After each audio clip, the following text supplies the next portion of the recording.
Riding with the Rabbi.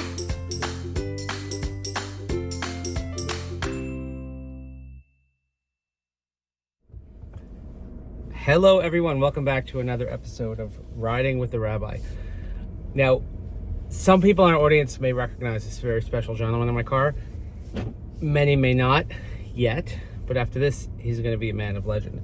I'm with the one and only Scott Horowitz. Scott, who among other things, one of his, I don't know, was it dubious or important titles that he had? He's a president of Cedar Hill Country Club, which of course is important for a lot of reasons, because first of all, we have our shul golf outing there every year. That's correct. And you joined us this year, right? That's right. Okay.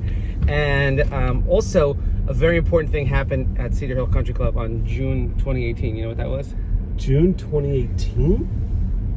No. Is that when you joined? No, I joined before that. Oh. What's June 2018? It was a Friday morning, and Ted said, why don't you go off on the back, start on the back 10, on the 10th hole on the back 9, and first swing of the day, I had a hole in one. Really? There's a plaque, and the plaque's on the wall. It's better than a yard-side plaque. You have a plaque that says you got a hole in one. I mean, that's like our most prestigious thing at Cedar Hill. And who finally got on the board this summer? Brickman. That's right. And Scotty Aarons and Terry Aarons. All right. See, finally got on the board. And there's others too. The Wall of Fame. But yes. But Scott is a very, very good friend of our shul, but always doing things for the Jewish community. And actually, the reason why we're having this conversation today is that, given the situation in Israel, Scott single-handedly said, you know what, we as a club, the club that advertises, the Rosh Hashanah dinner and the breakfast and all the great Jewish things, which with pride, by the way, which is amazing, says we have to do something for Israel. So tell us how this came about, this event, and let's talk about the event a little bit. So I will correct you just on one thing. It was not single-handedly. Modest too. He's modest. We discussed this as an executive committee and a board, and we knew we wanted to do something. We delayed a little bit. But what we wanted to do was make sure that whatever we did was a bit different than what the local shuls have done and what other places may have done. And we decided to come up with this, what I think, and what a lot of people think is a very exciting day. Huge Israeli flag, somebody here on... Which I love it. I noticed yours as well. I noticed yours as well. And we came up with this idea to bring in a couple of lone soldiers that have experience protecting the land of Israel. And how did you find these two lone soldiers? So one of them I know very well. It is a cousin of my wife's, and he spent a few years fighting for Israel in the IDF and has some unbelievable stories. And he is bringing one of his very close friends who did the exact same thing in another unit. So a couple of different perspectives. I love that. And what's the goal of the program? Well, the goal of the program is to fundraise and raise money for two very important organizations.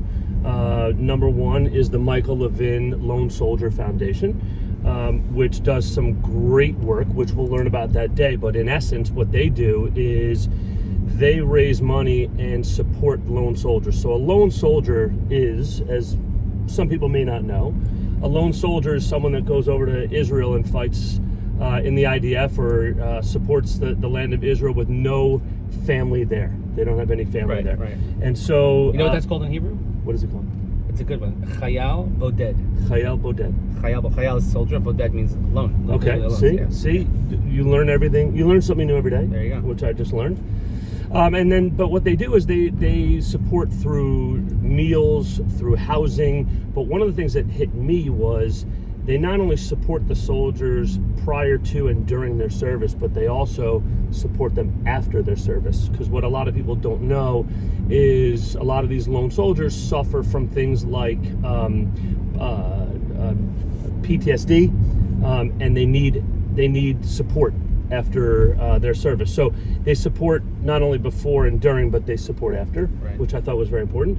And then the other charity that we are going to support, which and just before you go on to that, but it's something so simple as, let's say, a lone soldier, when they have time off from the army, they don't have a family to go to. Even just simple things like shopping or laundry or just taking care of routine items. So these organizations, especially Michael Levine Lone Soldier Foundation, they help them. They give them a place where they can have respite, and they hook them up with families. They have sort of an adoptive family. So it's really quite an important task, because they recognize how these young men and women, they just pick up and leave and go to Israel to serve the country, which is just incredible. Which is really what Michael Levin did. Yeah. He was a Jewish person from Philadelphia. Right. That went over, and unfortunately in 2006. Right, in the Lebanon War. Yes, was unfortunately killed by a sniper attack. Yeah. And his parents started this organization. Right. And if you go to his grave, they actually have all the birthright groups that go visit his grave. You see all the birthright tags are all over his grave. It's really wow! I didn't know that. I'm going to take it. I'm going to take it one. Fine. Let's go. Okay. You are chock full of information. And by the way, much of it useless, but information nonetheless. You said that, not me. No, it's true. Like, I have a steel trap of a mind for nonsense. Okay. So, the other organization you're supporting is United Hatzalah. Right. So you want to talk about that? We're United. That's so. From a humanitarian point of view, of course, we know Ellie Beer. Ellie Beer has been on this program, and so is Mara Soverensky, who, by the way, she will be there. She's coming to represent. Fantastic. And she was so excited that we're supporting them. But of course, ever since day one of October 7th, where here's an interesting stat: they keep on hand in the country in various warehouses a year's worth of supplies. Oh. Within a week, they had used 90% of it. Wow. Within the week of October 7th, because they were there and also dealing with the trauma counseling with their volunteers, an entirely volunteer organization. And I said many times, I'll say it many, many more times, that Ellie Beer is one of the few people you'll meet in your life who actually changed the world. Yeah. Made a huge difference. Which I've done. I've done a bunch of reading on Ellie Beer, and it sounds. You read his book. You should read his book called 90 Seconds. I have not. It takes longer than 90 seconds to read, but it's an excellent book. It's about the history of United Hatzalah and Ellie Beer and how he came to do it. So, I highly recommend. I recommend all of our viewers, all 6 of you out there, please. If you all get the book, he'll get 10% of royalties of a nickel. Give us a like and a share. There you go. Right, like and a share. Okay. Might I add, you're quite a good driver. I can multitask. So that's amazing, by the way. So you took it upon yourself that as a club, place which is a social hub for a lot of people. I say it's kind of like, for some people you could say it's like that's their shul, right? That's not an unfair assumption. I don't think. No, we spend a lot of time there, right? And we have a lot of good relationships there, and there's a lot of people there that really want to jump in and support. I love that. So and the fact that we're saying, you know what, we're there for the good times. We have to be there for each other the bad times, because I always, like sending out the Simcha notices and the Shiva notices. But for our people, because in the end of the day, this is not about religious or not religious, or right wing or left wing, or Republican, Democrat. It's just about who we are, and we need to be unified more than ever right now. I agree. And the other thing that's going to happen that day, which you have not mentioned, is you recently returned from the great state of Israel. Yes. And we will be lucky enough to hear your take on the current situation and what you observed and where we're going from here. I love that. Yes. I'm very excited to share my experiences, but everybody watch this. Watch what happens right now. You want me to one-up that? Uh-huh. Okay, I'm going to one-up that. Okay. I'm going tonight. You're going tonight? I'm going tonight. Really? I'm going tonight. Kind of last-minute thing. This is fresh off the press information, by the way. Just happened that with a group from Federation, I am going tonight, and the key requirement for my being able to go says I have to be back by Sunday morning, so I'm coming back Friday morning before the weekend. Wow. But Laser Rothenberg, Zev Sherl, with a group from our local federation, so I'll have even more to report. Wow. Literally fresh off the plane. So I'm excited to share and bring those experiences too to Cedar Hill. So that's we are very excited for that. Yes. Kind of fresh off the press information. Exactly, as I say. I mean, you should look at it. So now, which, by the way, which is really what spurred the topic for Sunday, which is this is different. This is information that people are not going to hear. These are untold stories, right. And this is up-to-date information that I think people who are following exactly what's going on, this will fill in a lot of gaps. Right. Is this open to only members of the club?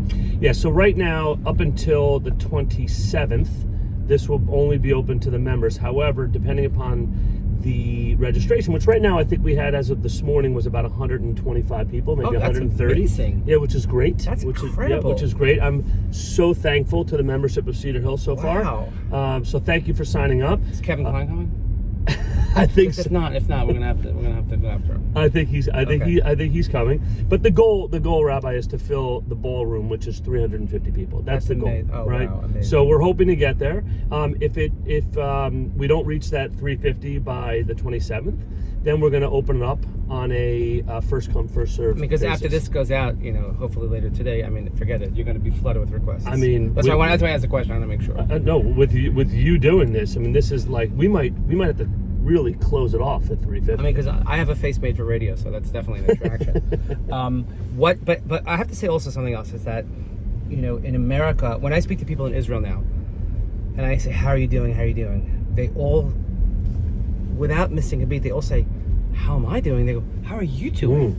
I see what's going on the streets and the colleges and this and that. Are you okay? Like, is it safe to be out? And I'm like, oh, okay. So the fact that our one of our local country clubs, a golf club, tennis club, fantastic place to be, by the way, really, really run super well and so friendly, and there's no airs about anybody. It's just kind of like I use the word Heimish. Okay. It's just like just people just make you feel comfortable there. By the way, that's not a word I probably would use. No, I'm probably not. I'm always, it's always fun for me to be there. Mm-hmm. But the fact that we can be proudly and outwardly Jewish and not have to worry about what anybody else is going to say, that speaks volumes about the club, but it speaks volumes about the leadership, because the leadership reflects the values of the membership, and the membership reflects the values of leadership, and that's the identity of the club. And like with Weiser handles things, which is like amazing. Like I always say, Weiser would be a great rabbi, by the way. He would be awesome. He's so good with people. He's very good with people. Yeah, he knows everybody's name. And by the way, kudos to Weiser for suggesting for Cedar Hill to sponsor the event. So there's going to be a great brunch that morning as well. Wow. And the typical over-the-top Cedar Hill brunch. And I'll be honest with you, to Weiser. I've never attended. I'll be honest with you. Well, I know, I get that. Some technical things, but it's all right. It's all good. It's because I'm lactose intolerant. That's why. But I know that. But now the audience knows that. Okay. Wait, how? What's the attire? The attire is casual. Casual. It's casual. It's a country club attire. Okay.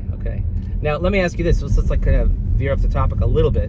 What are your responsibilities as a club president? Like, how does one get to be the club president? Like, did you have to drag you kicking and screaming? Like, would you have one of these like Mahmoud Abbas, you're in year 20 of a 4-year term type of thing? Like how does that work? No.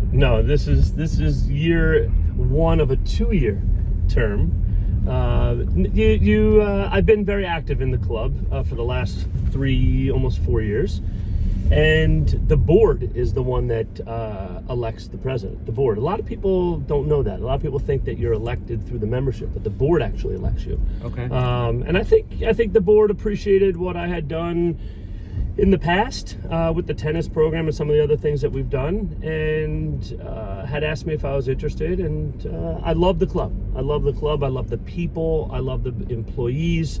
I love everything about it. And in my opinion, and this is why a lot of the board members join as well, to agree to join the board, is because you really like the club. And if you really love the club, you want to have a say in making it better. And we have a very, very active board that is excellent at what they do, cares a lot about the club, and I feel very lucky to be working with them. Hence another similarity to a shul. Exactly. Do you play golf? I play a little bit. You play? What's your favorite hole at Cedar Hill? You know what? I thought you might ask me that. I ask all my guests. I know Brickman said hole 14, which shocked me. Right. That was like right. Because when I play with him, he never pars that hole, and so I. Who's better? It's we using handicap or no handicap? I guess you have to say handicap. Yeah, what's your handicap? I think my handicap is a 5. Wow, you need to work more. I'm going to work more. I promise. Not on your game. More. You need to work more. I'm going to work. On the course. I'm going to work more. Exactly. But I will tell you, my favorite hole. My favorite hole is probably 10. It's either 10 or 16, because when you get to 16, there's normally a fairly amount of shekels on the line, and 16 What people represents. people bet money when they play? You know, I'm not sure we're supposed to be talking about that, but For charity. It's for exactly, Oh, okay. exactly. You know, exactly. By the way, in our matches, our foursome, when we bet, usually the money goes to United Hatzalah. Oh, okay. Yeah. Okay. I like 10. 10 is good. Whoever bets with me, we should start thinking about that. Yeah. Okay. At least a portion of the proceeds. Yes, exactly. So Exactly. 10 or but 16 also, because also you can't really ever see how well you hit. Yeah. It's an uphill par 3, and the local knowledge is usually whatever you hit on 10, you hit on 16. Yeah. Most of the time that works out, but you can't see the whole. You can see the top of the pin maybe, so you never know really how good your shot is until you get up there. That's true. If you hit a bad one, you know how bad it is. That's true. So you know what? I'm going to flip the script for a second. Yeah. And I don't know if anyone in the history of Riding with the Rabbi, because this is a series, I don't know if anybody in the history of Riding Rabbi has flipped the script. You know that I interview people for a living. That's what I do, right? Wait, so what do you do? Tell people what you do. Well, I own a recruiting firm, so I interview people for a living. So I'm going to flip the script for a second. Okay. All right? So maybe can you tell the audience what the setup's going to be like on Sunday? How we're going to operate this? I'm just going to look, we're going to hear from our 2 lone soldiers. Mm-hmm. And they're going to tell a little bit of the history, and I think kind of give us a little peek behind the curtain of, you know, the stuff that they're not supposed to talk about, but now that they're out of service, they can tell some of their previous operations. Mm-hmm. I'm going to have a conversation with them. I'm going to interview them. I'm going to talk about the current situation, and we're going to talk about. I'll report obviously on my past trip, and hopefully by then my most recent trip, which hasn't taken place yet, but by the time I get there, it will have. Let's hope. And we'll have just a conversation about Israel in general, I think, about how we in the diaspora can be helpful. Okay. And where that we could be impactful to make a difference, because people don't realize that there's so many little things that we can do that really, really make a difference. So that's going to be the agenda as I see it. And then I'm sure we'll have some questions that come up. Sure. We'll do some questions. Yeah, from the audience. Yeah, very, very good. And then, you know, I think it's such a tremendous thing that you're doing. And then, you know, we're doing that. Yeah. Because one thing to have the idea, but actually, I see how hard you worked on this and how passionate you are, and that's really what drives your leadership at the club. Also, is your passion. I spent time at Cedar Hill with Scott, and he can't walk like 5 feet without somebody stopping to say hello.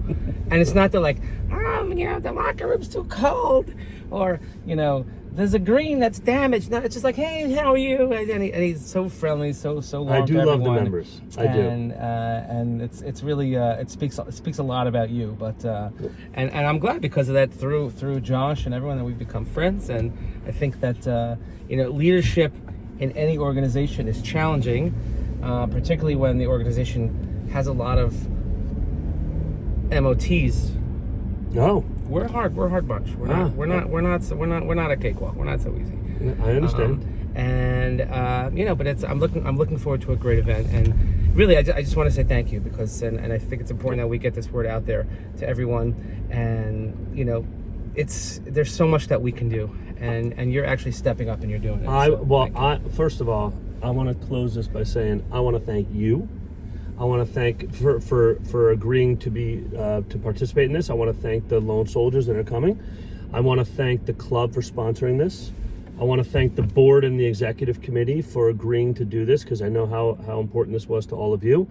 And I want to thank everyone who's registered so far.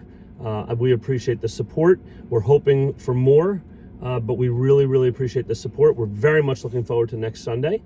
And thank you very much for doing members this. of Cedar Hill, if you haven't yet registered, December 3rd, next Sunday. And if it opens up to the Gen Pop, we'll let you know, yes. And we'll hopefully get that. I think it's going to be a great event. So thanks so much for joining us, Riding with the Rabbi. Thank you. And I'll see you next Sunday. Absolutely. Amazing.